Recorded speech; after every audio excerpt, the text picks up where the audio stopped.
Podcast.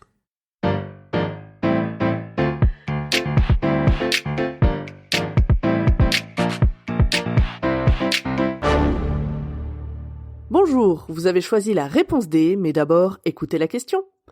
Aujourd'hui, sur la thématique littérature, la question est: Isaac Dinesen a-t-il possédé une ferme en Afrique ? Je vais te confier un secret. Enfin, un secret. Quelques personnes sont déjà au courant en vrai. Si tu as lu un livre d'Isaac Dinesen, tu as aussi lu un livre de Karen Blixen. Car Dinesen et Blixen sont en réalité une seule et même personne. Une femme de lettres danoise, née en 1885 et morte en 1962. Karen Blixen, tu la connais probablement avec le visage de Meryl Streep. L'actrice américaine l'a incarnée dans le film Out of Africa, réalisé par Sydney Pollack en 85. Le film racontait les années que Blixen a passées au Kenya avant de devenir une autrice reconnue. Dans la vraie vie, Karen Blixen ne ressemblait pas vraiment à Meryl Streep et le film enjolive un peu l'histoire. Mais après tout, c'est Hollywood. Cela dit, Karen Blixen a quand même eu une vie étonnante. Née au Danemark dans une famille de la bonne société, elle reçoit une solide éducation littéraire et artistique. Sa mère, Ingeborg, est une suffragette qui se bat pour le droit des femmes. Son père, Willem, est un officier et écrivain. Mais atteint de la syphilis, il finit par se suicider alors que Karen a seulement 10 ans. Elle en souffre d'autant plus qu'elle était sans doute la préférée de ses 5 enfants. Après ses études, Karen commence à écrire. Elle publie même 2 livres en 1907, mais sans grand succès. Et puis, elle tombe amoureuse de l'un de ses cousins, Hans Blixen. Pas de chance, le jeune homme ne la calcule pas du tout. Et Karen, qui rêve d'aventure et risque de finir vieille fille, se dit qu'il faut qu'elle se marie. Et dans ce milieu un peu guindé, c'est toujours mieux de rester entre soi que d'épouser un roturier. Elle passe alors un marché avec le frère jumeau d'Hans Blixen, Bror.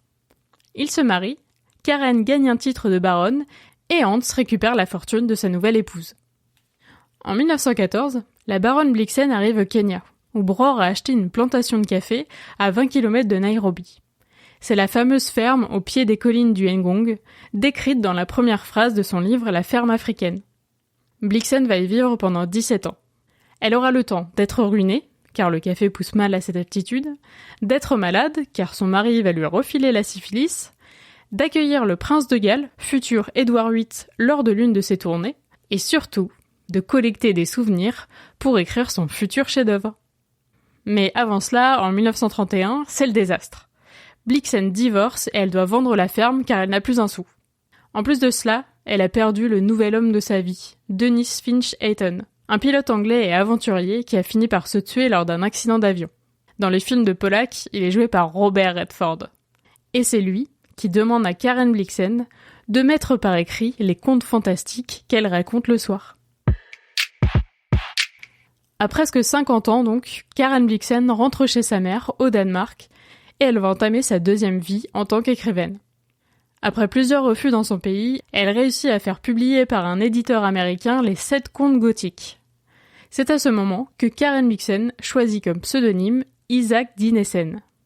Son recueil de contes rencontre un succès quasi immédiat, et tout le monde est intrigué par l'identité de l'auteur, ou de l'autrice.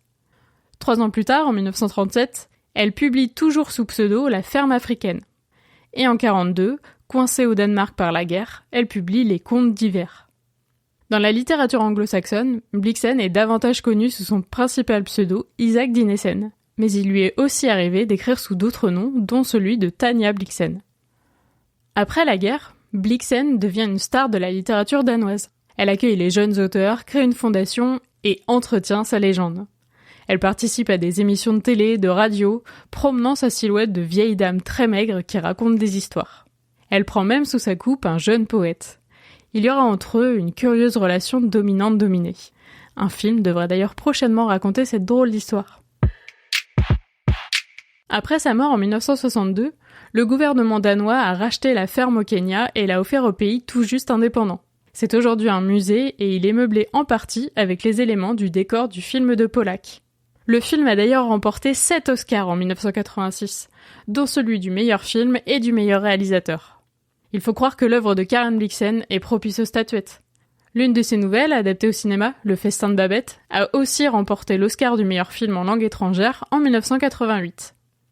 Avec un palmarès pareil, on pourrait penser que la baronne danoise collectionnait aussi les récompenses littéraires, dont peut-être le prix suprême de la littérature remis chaque année en Suède, le prix Nobel. Eh bien non, les archives du Nobel ouvertes récemment ont révélé qu'elle a été maintes fois nommée, mais jamais récompensée, notamment parce qu'elle était danoise et que le jury ne voulait pas être soupçonné de favoritisme envers une autrice nordique.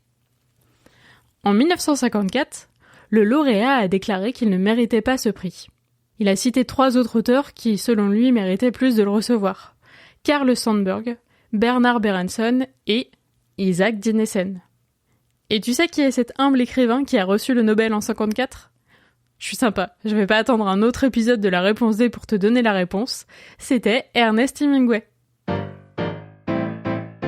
Bravo, c'était la bonne réponse. Pour aller plus loin sur ce sujet, retrouvez les sources en description. La réponse D est un podcast du label Podcut. Vous pouvez nous soutenir via Patreon ou échanger directement avec les membres du label sur Discord. Toutes les informations sont à retrouver dans les détails de l'épisode.